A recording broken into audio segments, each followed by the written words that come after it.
Alright, so we've got this Jandy pool pump here today. The motor burned up on it. You can see, I'll show you here on the end of it, but you'll be able to see where we burned up the inlets for the power coming in. And actually, when I took it apart, it actually broke into a couple of pieces, so the wiring had shorted. We originally tried replacing the capacitor. Capacitor didn't fix it. As soon as we replaced it, it smoked it as well as the motor. So we're going to pull it apart. We got a new motor today, so we'll take it, I'll show you guys how to pull the old motor off, and then we'll replace the mechanical seal as well. Since we're going back with it, we might as well replace it, make sure we get a good seal on there. So stay tuned. We'll start taking it apart. So this actually takes a 9/16 or a 14 millimeter to pull off. We'll get these broken loose. We'll get them pulled apart here in just a moment.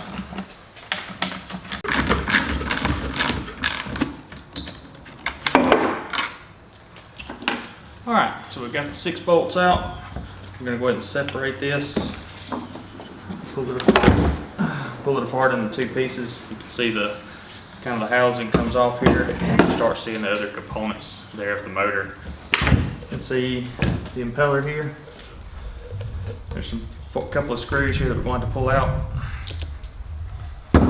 We'll pull those out.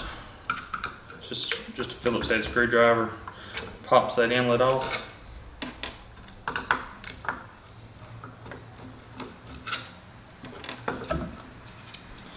Take it off, and you can see here the impeller for the pump. This is actually what spins and moves the water through the pump. You can see that there is a screw in here. Phillips head screw. That screw has a seal around it, so make sure you get it out whenever you come out. Another thing with this one, this screw doesn't follow the lefty-loosey, righty-tighty rule. It's actually threaded backwards. That's because of the rotation of the motor, so that the screw doesn't loosen up as time goes on and as the motor turns. You can see, it's kind of hard to see, but you can see the seal there on that screw that came off. This impeller is actually threaded onto the motor as well. So if you're looking at the back of your motor, there's a cap here. That cap comes off. There's actually an end there that you can put a wrench on that will allow you to pull that off. So we'll actually take and put an adjustable wrench on the end to keep the shaft through the motor from rotating. We'll just turn it by hand, and the impeller will thread right off. It's that easy. So at that point, we've got the motor ready to pull off. The motor actually has 4 bolts in it. This is a 56Y frame motor. That same 14 millimeter, we'll loosen that up. You probably get an extension to be able to allow you to get in there and move around enough to pull it loose. But we will go ahead and pull those 4 bolts and pull that inlet housing off, and we'll get ready to replace the motor. So you can see now we've got the motor loose from the inlet for the impeller housing. See here, this is our mechanical seal. So this actually goes around the motor shaft and presses up against the housing, and that's what actually keeps water from backing out into this motor. We actually have a replacement one of these when we put the new one in. So we've got the old motor out. We will discard it, and we will get ready to go back in with the new motor.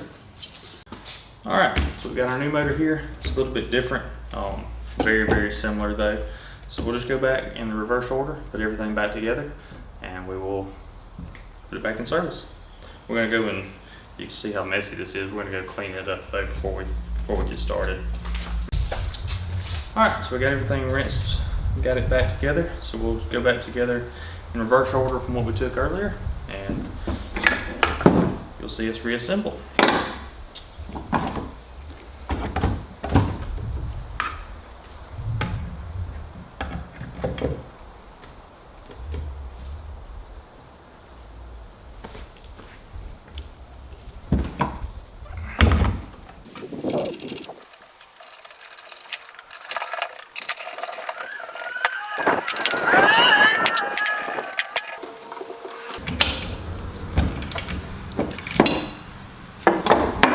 So we got the motor back onto the inlet plate. Be careful not to over tighten these. This is still plastic, so it doesn't take a whole lot to get it tore down. You can see everything put together. You can see our shaft still spins freely. We'll tape, and this is where the mechanical seal comes in.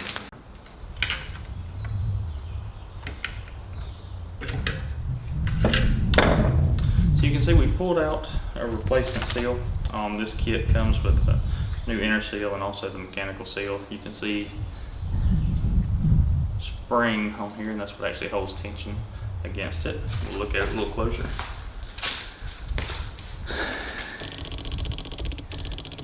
You can see that spring there as it compresses. So as we tighten it up, what it'll do is it'll actually hold pressure back against the seal and keep water from coming back out.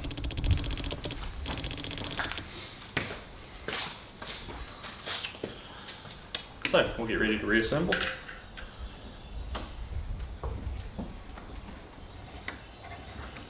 Got our new seal in there.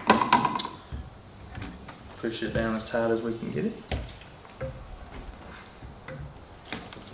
And you'll know it, the rubber seal will get pretty flush to the housing.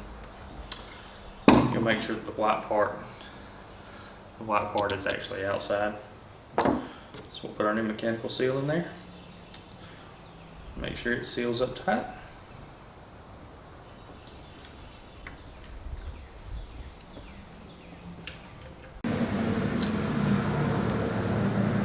Alright, so we actually got the mechanical seal on there, and we'll go back with the propeller. Go ahead and thread it back on.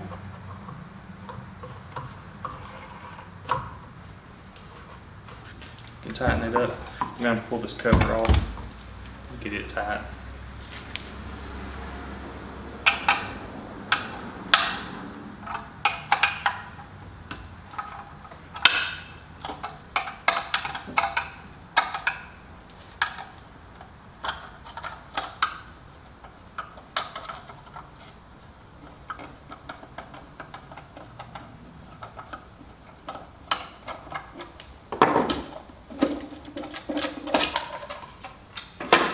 So you'll see here, very similar to what we had on our last motor.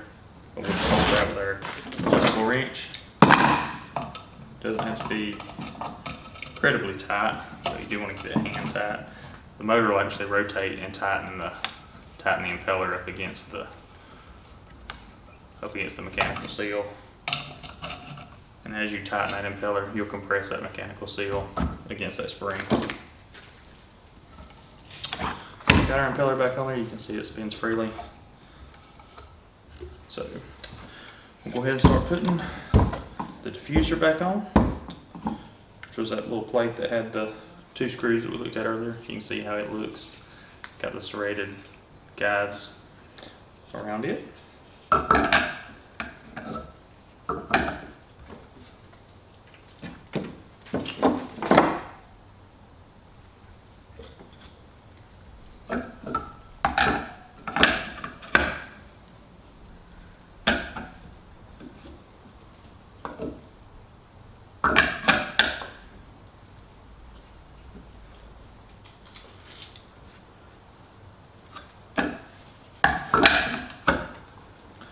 We'll put our diffuser back on there, and there actually is a right way and a wrong way to do this.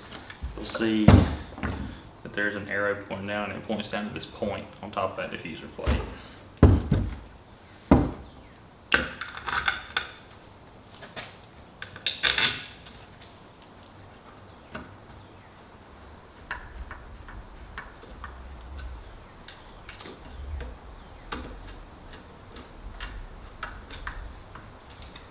Before we forget, we'll put that backward screw in with this seal. Remember, in this case, it's going to be lefty tighty, righty loosey.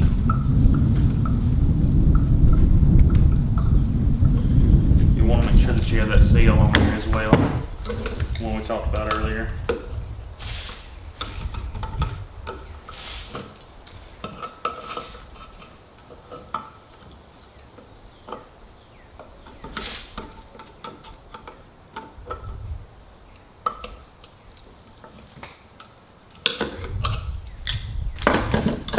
Alright, we got that all back together.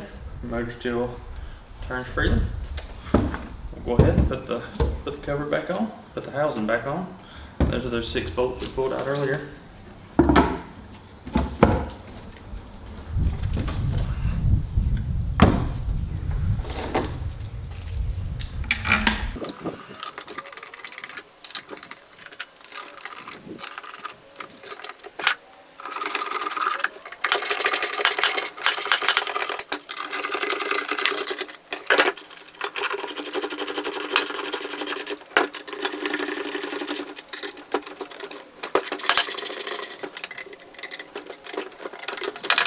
Alright folks, so we've got it all completed up. We got everything buttoned up. Again, you don't have to over tighten these bolts. They do have a rubber seal gasket in between them. It's okay to reuse it if it looks like it's in good shape. You do just want to make sure that you get the bolts snug, get them pretty tight, but don't crank on them too hard. If you do, there's a good chance you'll end up bursting your house and breaking it and end up having to replace that as well. So thanks for watching. We're going to go ahead and go hook this thing back up, and we'll get our pool cleaned back up. Thanks for watching. Make sure to click like and subscribe if you like what you see. Do some DIY videos from time to time. It's not what I do all the time, but when I do come across something here at home that I think will be beneficial, I do make sure to get this on film so I can try to help somebody out. Thanks for watching. Like and subscribe. Thanks.